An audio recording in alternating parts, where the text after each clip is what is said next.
Alright, so what you just saw was my iMovie thing that I made for the IMA class. I think that was last week or something. But I forgot that I think I said I was going to edit it in, but I forgot, so I decided to tonight.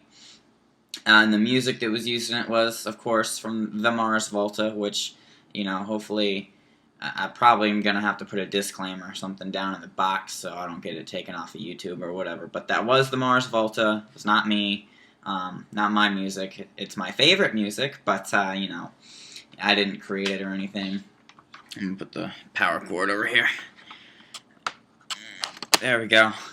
But anyway, yeah, that project, I felt really funny about it and everything. I wasn't too confident with it, but it actually ended up doing better than my GarageBand production. It got a better grade by 1 point. So I ended up getting 100 on the iMovie thing, which was pretty cool. And I can't remember if I mentioned it or not, but I did. So I thought, like I said, I'd just edit it in and whatnot. Just to give you an example of something that I had to make for the class, one of the assignments and everything. I'm not going to go into how I made it because that was like over a week ago and I don't remember.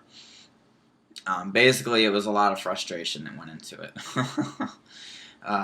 But yeah, today went good. I had it was Learning in the 21st Century and the EBSCO introduction thing today.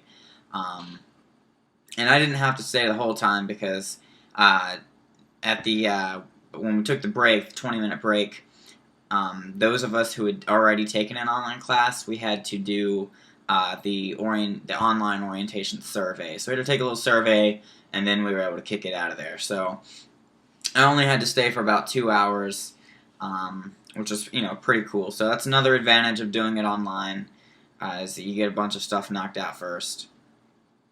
But yeah, the learning thing, they had one of the actual teachers come in, and this teacher, she had won one of the Educator of the Year awards at Full Sail.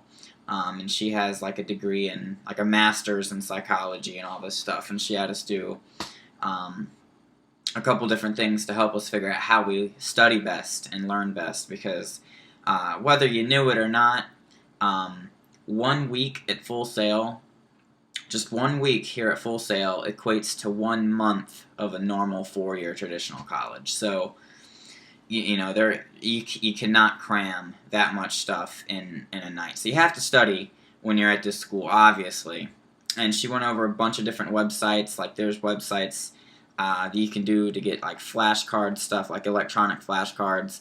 One was flashcardmachine.net, and a bunch of these are like study websites. There was Zoho Notebook, which is ZOHO Notebook.com, SpringNote.com, Notefish.com, bunch of stuff to help study and whatnot. And she had us do some short-term memory exercises, like she would show us some numbers and we'd have to figure out how to memorize them. And she would tell us how to memorize them. Like, one of them, she started off pretty easy, and then she showed a bigger number the second time. And everyone was freaking out, and then she was like, okay, now this time, think about how you did it the first time, and then try to approach it a different way. And then everybody, did a little bit better.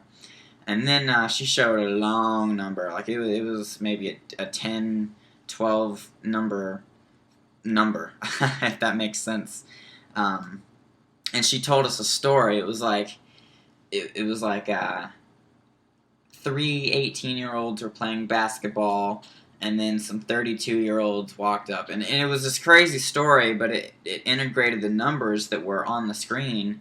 And then it was surprising, like, just about everyone was able to remember it, the long number from the story. Like, she got done telling the story, and then she was like, all right, go.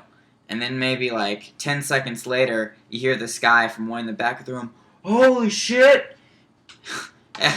Everybody looked at him and started cracking up because he was like, it actually worked! So it was pretty amusing, it was pretty funny. But it was good stuff with that, really interesting, But I feel like I've already got my study style done pretty well. I mean, for me, it's all about, I have to use the information. Like, it kind of comes from my ability to memorize sheet music because I'm at the point where if I look at a piece of tenor music, like quad music, um, like what was it, the one of my videos, the one with the Glassman cadence, the thing is like 4 pages long, but I had it memorized within like 3 reps of the whole thing. So I'm fairly good at memorizing music, and I feel like that translates for me a little bit into the stuff because I can usually read things and pick it up pretty quick.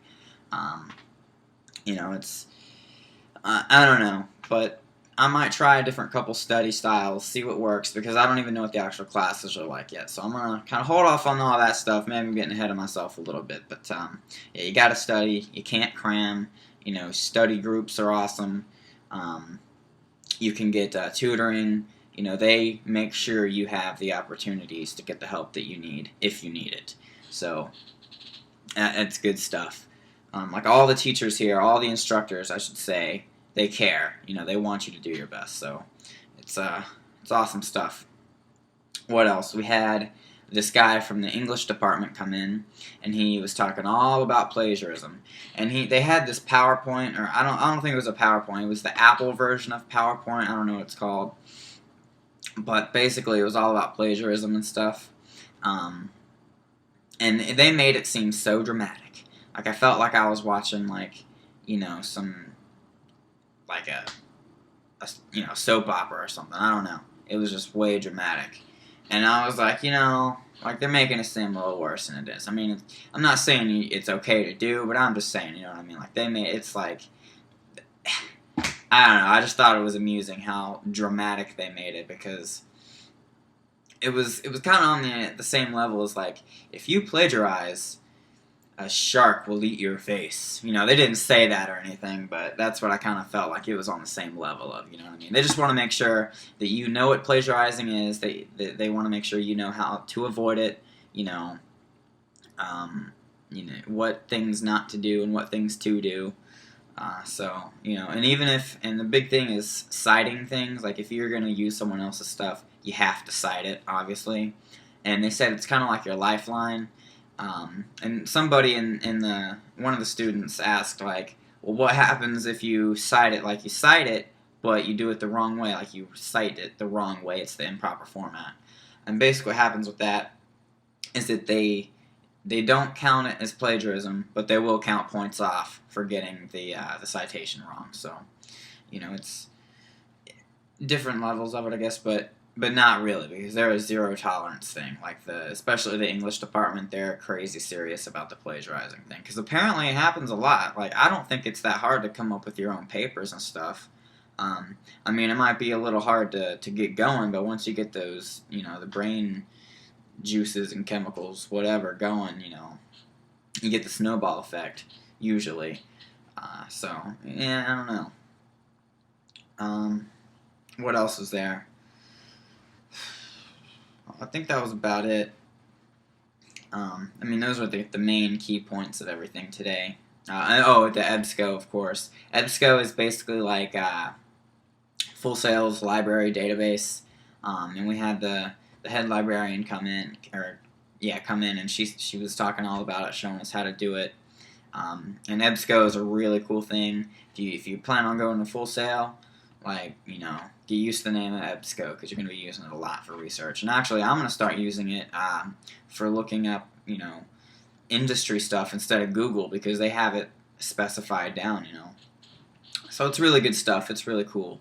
So EBSCO, good stuff. You can save, if you have an article, if you have a couple articles that you want to read through, but you're not going to remember the names, you can save them to a file and then go back and read through them. And then on top of that, if you're working in a group project, you can send that file of articles to your different people, or they can come in and look at it, or you can enter the passcode, or whatever. It's an awesome thing. So EBSCO, that's another awesome stuff. Let's see. I guess that was about it for the seminar class thing. I got back home and did a crazy 2-hour session of just Logic Studio. I was just writing and writing not different music, but I'm working on the same song, but I'm making it longer I added an intro to it today. I'm going to be getting that up soon, like just the preview of it, like the main body of it. And it's written so that like you have to have good speakers or good earphones to hear everything that goes on, because the intro to it, it's like a minute long, and it's just this bass sound that builds. Like it's pretty sweet. But yeah, I'll get that up whenever I finish it. Who knows when that's going to be? I'm just goofing around. I'm crazy excited for the drum corps show on Sunday. I'm excited for the sketchbook project thing tomorrow. I'm headed down to Full Sail Live. I'm going to go around 1 o'clock or so to check out the sketchbook project. And if you haven't heard of that, it's basically like a concert tour, but with sketchbooks. I think I said it on yesterday's video, I don't know. But it's a really cool thing. I'm thinking about doing it for next year, sending in the $25, getting a sketchbook. I'm no artist. I don't know what the heck I'm doing when it comes to drawing or painting or whatever. But, you know, then again, I guess that's what would make it good, is because it sucks. You know what I'm saying? I don't think that makes sense at all, but hey, who cares? You know, it's fun stuff. And let's see. I do have a feeling that for the student course evaluation for IMA class is going to be with the textbook and having all those questions answered, because I looked at my behavioral sciences textbook today. Excuse me. But yeah, I looked at that textbook today, and there are no study guide review questions. So I'm kind of like, you know, if my campus book has no study guide questions, that means that obviously we're going to be doing worksheets in the class, labs and whatnot. But for the online class, there are questions at the end of the chapter, so they probably have to be done. So, like I said, I should have done them when I actually read it, but like I said, I picked stuff up pretty quick, and I didn't, and I ended up doing really well in the worksheets anyway. But now I'm going back through, and I mean, regardless of the fact that I should have done it, I'm actually kind of glad that I didn't, because it's kind of like a nice review in case it is like an actual test, you know what I mean? So I've got like 3 or 4 chapters left. There's just so many questions. For each chapter, like each chapter has like 30 to 40 questions at the end, and it's just a lot of doing one question at a time, going back and looking up the answer if you don't know it. It's a long process, but it is good stuff. You know, it's good. It's nice to be able to go back and review and whatnot, so it's pretty cool. So I wanted to mention that. One of the things I left in the description box yesterday was Full Sail works on a 24-hour clock, not a 12-hour clock. So on your schedule, like my schedule for next week, the next couple weeks, says I have class from 13:15 to 1700. So I've got class from 1:15 to 5 o'clock, Tuesdays, Thursdays, Saturdays. And those are just lectures. I don't know about labs just yet.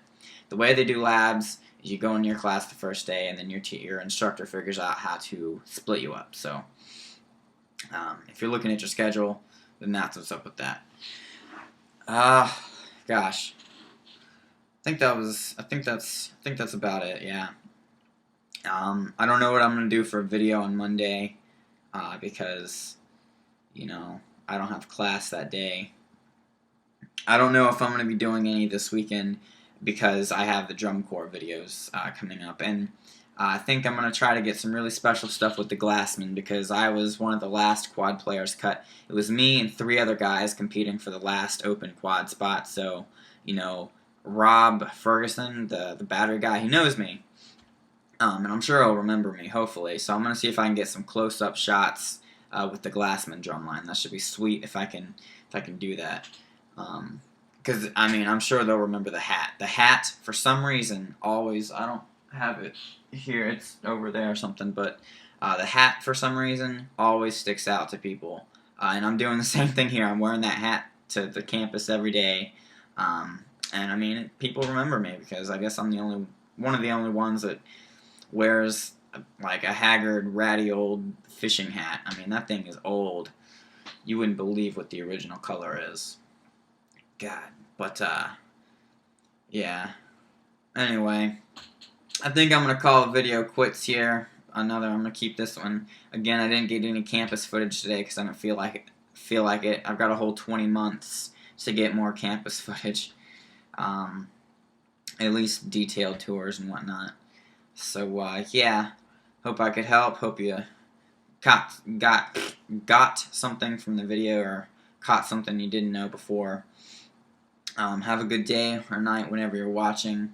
I'm going to be coming at you on... I'm going to try to get them uploaded Sunday night, but maybe Monday because I don't have class.